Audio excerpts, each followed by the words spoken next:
waaw mu ngoog ñuy seetaan ñëpp nuyu Chérif Thiam mi nga xam ne ñuy seetaan di ñu woo ci suuf ak ñuy seetaan ñëpp di wax yàlla na yàlla saxal jàmm Sénégal. allahumma amin ya rabbi allahumma amin kon mu am solo Khady Camara une grande qui m'a accueilli qui m'a appris qui m'a bercé justement qui m'a transmis la passion ñu dalal ak jàmm c'est avec un immense plaisir justement. di kontaan bu baax ci li nga wax et puis tey moom fierté nga pour ñun ñëpp. parce que wane nga ni que passion mooy lépp da nga koo bëgg et que.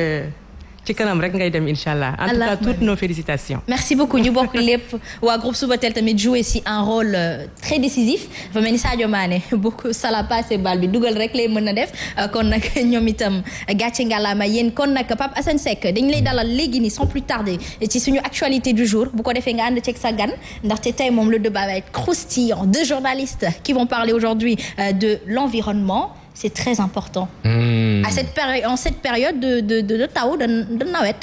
kon nag Pape Assane la ñuy dalal et c'est tout de suite.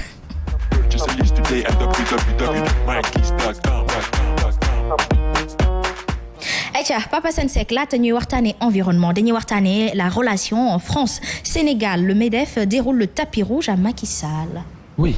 Université d'été du MEDEF dañuy dalal sunu président de la République bi nga xam ne wax nañu dem na fa ak ay hommes d'affaires jàkkaarloo ko waa France pour waxtaan ak ñoom bu ñu nee université d'été bu MEDEF sunu xel dafay dem ci lépp lu nga xamante ni laal na secteur économique ku wax secteur économique wax diggante France ak Sénégal xam ni njëriñ am na nag koo xamante ni moo si ëppale kasa des loolu mooy li nga xamante ni mooy li ñuy déranger. am na koo xam ne moo ëppale ci partenariat 50-50 la war a doon mais parfois on a cette impression que c'est 90-10 comme ni nga xamante ni ci wàllu pétrole bi total noonu la amee 90% pour 45 ans d'après li ñu wax Sénégal war a am 10% mu nekk loo xamante ni xëy na beneen président bu ñëwee dina ko waxtaanee waat. discuter waat ko pour le moment président bi fi nekk ànd na si apparemment du 3 points de suspension fa mu toll wante lenn am na.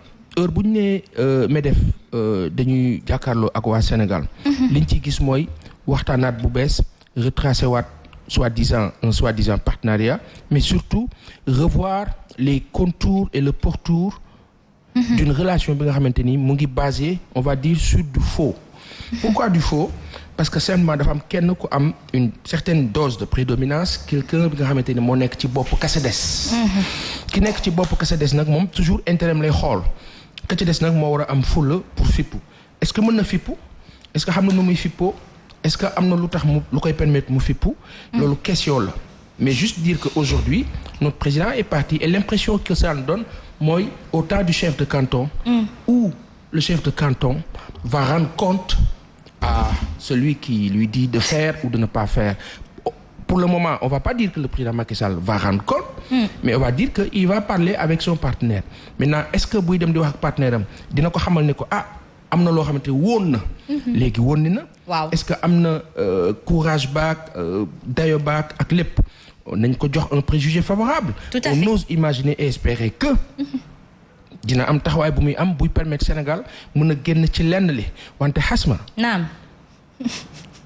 loolu dafa am. Thierno Alassane Sall foo xamante ni boo ma ko joxee. junj na ko. waaw mu nekk luy war a tax léeg-léeg ñu am yaakaar mais léeg-léeg dañuy am doute. foofu la yem. junj bi fàttali. junj bi xam nga lan la. Thierno Alassane ma may la ko xam lu mu wax. may ma ko kay. dafa ne autoroute à péage. dem nañ ba ki nga xamante ni mooy opérateur bi dafa am kilo ba def ko sax ci turam. ah bon. c'est nag seigneurie. waxal. vas-y je t'en. autoroute à péage aussi il faut que ñu jàpp ne loolu yàgg na c'était avant le président Macky Sall. D'accord. C'était du temps de Abdoulaye Wade. Et que contrat bi lépp li ci nekk c'est vrai que c'est très défavorable pour le Sénégal mais c'était sous Abdoulaye Wade. Et que yooyu mel noonu mooy yi ñuy tuddee ay contrat PPP. D'accord. Pour ñu defaraat ko dafay jafe. moo tax Sénégal boo seetloo temps yële passé avant les élections doon nañu wax ne dañuy wàññi tarif yi. waaw mais ba léegi kenn wàññiwu ko. parce que Pa Assane c'est super compliqué. pour ñu wàññi ko ndax contrat yooyu ñoom bu ñu koy signé. ñoom dañuy indi le maximum d'experts. ñooy jóge seen dëkk. ñëw Sénégal pour négocier ko. dañ koy préparer ay weer balaa ñuy ñëw. te bu ñu xasee ba signé ko nag Pa Assane. pour modifier ko. dina jafe de dafay jafe. kon tubaab bi dafa mel ni moom dafa pare woon. dañuy démb pare tey nag soog a ñëw waaw dafa jafe nag. ba tax ne buumu jaam bi moom dañuy gën a ficeler kii bi. fil bi muy gën di def na dëgër benn précision bu capitale. effectivement boo xamante ni mënoon nañ ci egg.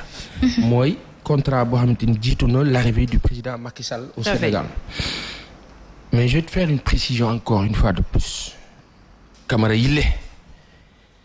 Ce contrat a été signé au temps du président Abdoulaye Wade. Au temps où le premier ministre du président Abdoulaye Wade s'appelait Macky Sall. C'est vrai. Au temps où celui qui a démarré les travaux s'appelait Macky Sall. tout à fait Absolument. Au temps où celui qui a supervisé de bout en bout les travaux comme premier ministre s'appelait Macky Sall. ñett pour wax la ne la bu ñu delloo ginnaaw tuuti jàpp na 98 ba 99 ñu wàcc jël 2000 ñëw ba 2008 sur 12 ans du président de la République Abdoulaye Wade les 8 ans. am na ku tudd Macky Sall ku ci am wàll bu toll ni tarfatal ay ni àdduna. c'est vrai. kon tey fu ñu tuddee Abdoulaye Wade ci baax ak ci lu manqué dañ ciy boole Macky Sall. Par conséquent lui qui connaît carrément ce qui s'est passé Macky Sall quand il est venu bu fekkee contrat bi am na jafe-jafe. sooke na moom mu ngi doon toog bi ñu koy signé. mënoon na wax président Abdoulaye Wade ne ko lii baaxul si ñun. par exemple comme ni ko Thierno Alassane defee contre moom. en lui disant lii duma ko signé bàyyi est-ce que Macky Sall amoon na possibilité bi je sais pas mais Thierno Alassane Sall a eu la possibilité il l'a fait dafa am moom maa xam te ñàkk ak nangu la wante est-ce que loolu aussi nekkul woon lu nga xamante ni gënaloon na kenn ki ou pas. Wade on va dire que contrat boobu baaxul si ñun. soit baaxul benn yoon. soit entre celui qui a conçu et pensé et celui qui a exécuté. Ils sont deux. Et celui qui a exécuté s'est retrouvé à la place du décideur. Par conséquent, il a la possibilité, maîtrisant le dossier, de pouvoir dire lii gënu ci Sénégal je vais rectifier le tir. Un temps soit peu. lu mu difficile. Président Abdoulaye Wade bi mu ñëwee fekk fi Hydro-Québec. en 2000.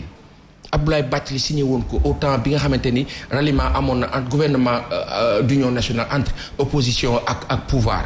bi Abdoulaye Bathily nekkee ministre de l'environnement 93-94. ba ñu wàcc Hydro-Québec ñëw Wade bi mu ñëwee lu mu def dafa gàddu alal ak lépp. dajale organiser jël waa Hydro-Québec ne leen jël leen seen yëf ngeen dem. décision la. est-ce que président Macky Sall mënu woon ñëw dañuy waa autoroute à péage bi lii kat sur 30 ans nangam ça nous est défavorable il faut que ñu rediscuter. dafa am nag loo xamante ni nguur a ko xam moo koy gérer est-ce que am na les maillons pour mën a teg pression daal di ne non loolu xam la. loo ñi néew. loo tuuti loo ñàkk doole lenn rek moom la yàlla di jox muy sa force. mu war la mën a transcender. muy fulla donc fulla mooy tax nga dindi loolu. alpha ou bêta lu métti. fulla mooy tax nga dindi. c'est des milliards. tu me diras c'est beaucoup de milliards. combien la France nous doit. tey jii nii bu ñu dindee conformisme ak soi-disant way lii moo fi nekk nangam ñaata la ñu France amal ci àll benn ñaata la ñu France amel ci deret bu mu tuur. ci sénégalais ak africain. ci sacrifice. ci loo xamante ni ay sacrifice yu ay sénégalais def pour cette France là ñuy tété les sénégalais tirailleurs et africains. France du exister donc dafa am loo xamante ni taxawaay la leadership yaay taxaw nga wan nit bi nekk après on me dira oh tu n'as rien compris tu es hors des sphères il faut être dedans pour comprendre. li ma benn kilifa waxoon. ne ma tu sais duggoo comprendre donc munoo comprendre benn fi ne dañuy def dëgg. parce que dañuy organiser après on me dira non finalement l'État ne sert qu'à faire du faux parce que lépp lu ñu ciy dund boo duggee ci biir tu te rendras compte que li ngay wax ci biti du mën a nekk ci biir te loolu du yoon. effectivement wax bi donc pour tënk. espérons Pape Assane du question dama lay dagg. espérons c'est vrai que li nga wax am na part de vérité bu bari. te tey gis nga africains yi li ñuy jógee parce que am na benn leadership jeunes africains yu jóg takku. gis nañ ko fi Sénégal ak ñoom Guy Marius Sagna seen mouvement FRAPP. gis nañ ko un peu partout en Afrique de l'Ouest même en Afrique partout. jeunes yaa ngi jóg parce que am nañu éveil des consciences. am nañu beneen manière de penser. bëgg nañu loolu mu deñ c'est vrai que leadership bi c'est nos dirigeants ñoom ñoo ko fi war a teg mais je me rappelle aussi parce que ce n'est pas parce que dama koy faraluma ko mais je retiens juste que bi Covid bi amee xam nga dafa changer carte mondiale bi. même ñoom ñi nga xamante ni dañu yaakaaroon ne xëy na mënuñu daanu gis nañ ne mbir mi daanal na leen ba ñu xalangu te ba tey jii ñu ngi daanu donc économie yëpp fi mu nekk dafa nekk en berne booy xool xëy na yaakaar naa ne comme économie la ñuy wax foofu. comme développement la ñuy wax foofu. comme MEDEF moo ko convoqué et que moom-même personnellement il avait dit si je m'abuse. déggoon naa mu ne ci déclaration il faut que ñu xoolaat léegi relation entre Occident ak Afrique entre nord ak sud. parce que Covid bi mettre na à nu lu bëree bëri. Justement, un président éveillé, réveillé, avisé, c'est le président Macky Sall. On rafet njort rek Pape Assane sur les discussions parce que li nga wax Assane Faye nee na Asma Pape Assane est trop pertinent, un grand analyste. Mais Asma, il n'y a pas de contrat qu'on ne peut pas casser, quel que soit l'argent qu'il faut dépenser, ça vaut la peine d'être libre. Donc voilà, justement, la jeunesse est très consciente. Asma tey jii nii